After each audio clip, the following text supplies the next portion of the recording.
Glynn Hughes EMF Health Academy. 5G. What is really going on with 5G? I've been in the EMF health space for almost 20 years. Just started my 20th year actually.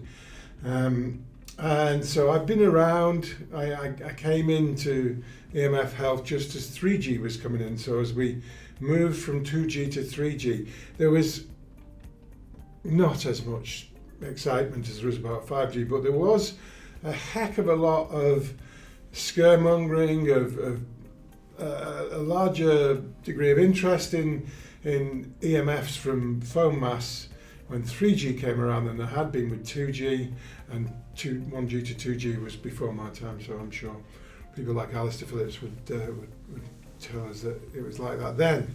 And certainly we know that in some parts of the world the transformation from analog 1G to 2G, really had some quite shocking health effects, particularly in New York. We'll talk about that another time maybe. I want to talk about 5G today. So we moved then from 3G to 4G, and I was well into the space by then, and there was even more excitement and more scaremongering and more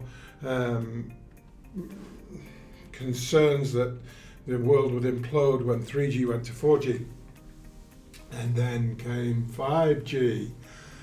And I'm so tired of people who have jumped on this EMF allergic bandwagon with a complete and no understanding of what 5G is or what the difference is between 4G and 5G. So that's what today's videos are going to be about. It's to explain what 5G is, what we don't need to be worried about, what we should stop being worried about, and what we should be concerned about enough to try and understand.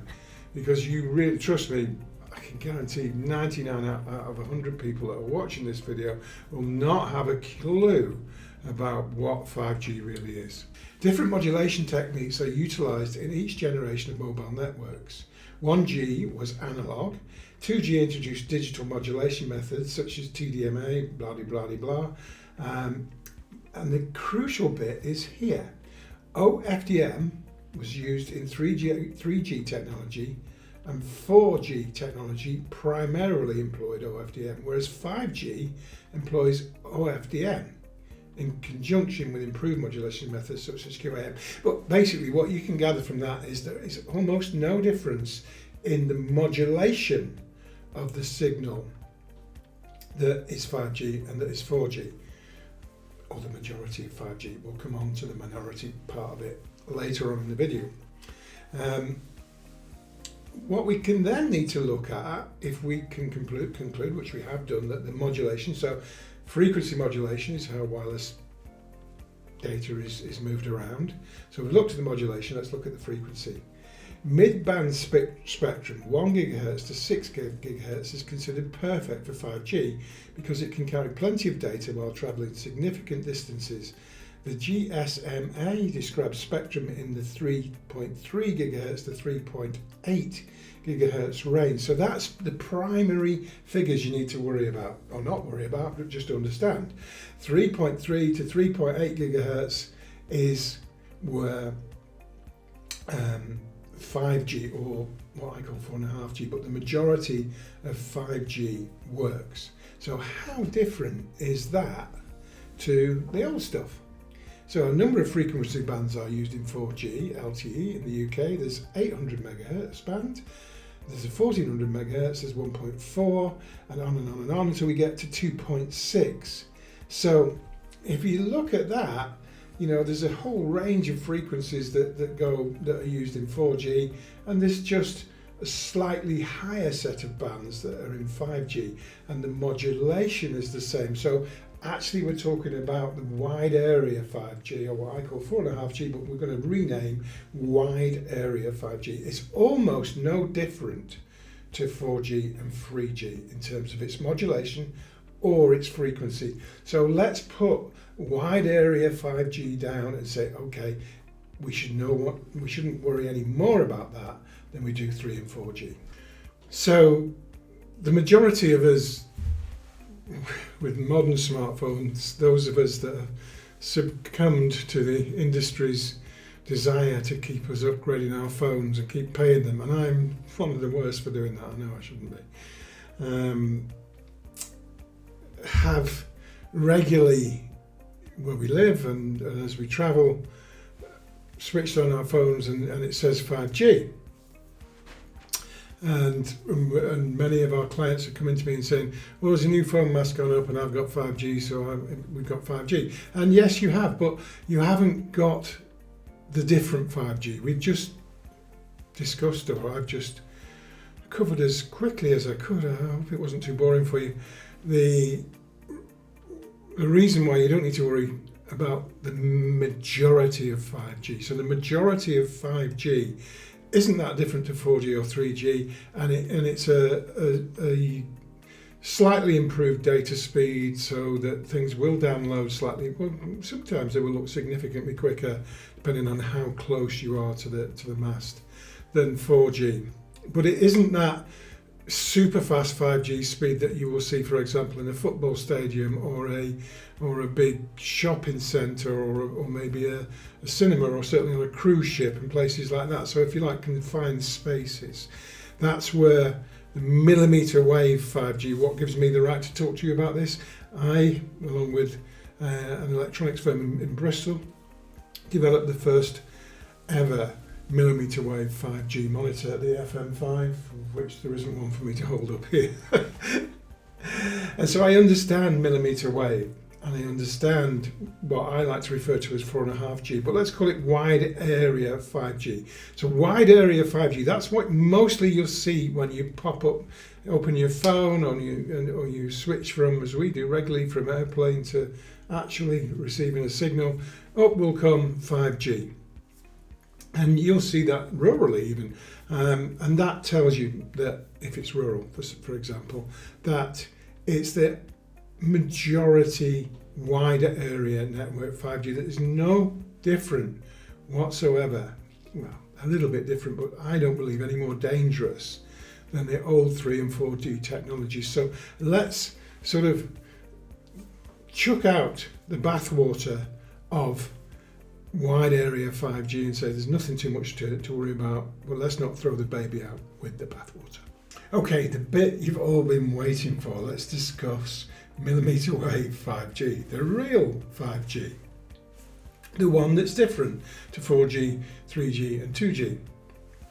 What's the difference? Well, if we go back to the beginning of the video, we talked about the different modulations and then the different frequencies, and if you remember, there wasn't very much difference between 3G, 4G and 5G, or wide area network 5G that we've just discussed. It was just a few hundred, so they were all around the sort of 2.4 to 3.8 gigahertz, I think, which is quite a small difference in frequencies. But the millimetre wave 5G that is around and will become more prevalent is, at the moment in the UK, mostly 28 gigahertz, will be moving to 40 gigahertz and later on to 60 gigahertz, and then I think we're going to be looking at 6G before we start to see the 100 gigahertz beyond. So the spectrum for, not the spec, well yes, the frequency spectrum for millimetre wave 5G is going to be somewhere between, most of it will be between 28 and 60 gigahertz as we progress, but almost all is 28 gigahertz and some 40. But you can see there's a big difference between 28 gigahertz and the sub 4 or sub 6 gigahertz that we've the space we've always lived in for 3G, 4G. So why should that worry us? Is it the speed of the frequency? Is that likely to be more negatively effective on our biology? Possibly. There's no even anecdotal testing to confirm that as of yet, that I know of. And so we probably shouldn't even consider that because there's no scientific basis for it. Does that mean there's no scientific basis, so we shouldn't consider any aspect of 5G? No, we can just look at with a degree of common sense about what 5G is going to be doing in these concentrated areas. So 5G is different in many ways. It's beamforming, which some would say is good if you're not in the beam. If you're in the beam, then it's not good. So, well, like 4G, 3G, is sort of it cascades from the antenna on the mast. There's sort of a wide push out, if you like. It's a cone that becomes, starts off like that and goes like that. And we know from our anecdotal testing and some scientific testing that the area of most danger is quite near the antenna. It's what we call a beam of maximum intensity, and as it gets wider it's not so bad. Well, with 5G it's not going to do that. It's not conical, it's a beam. So as the positives to that is, if somebody's not the other side of you and the 5G mast using the millimeter wave 5G, then the antenna on the mast is actually dead. It's not doing anything. So again, we're still in that place where it's not too much to worry about. Where it becomes something to worry about is when all of a sudden the plan that the network providers have is to blanket the planet with 5G antenna. They're much smaller. The restrictions on where they can be put are much less.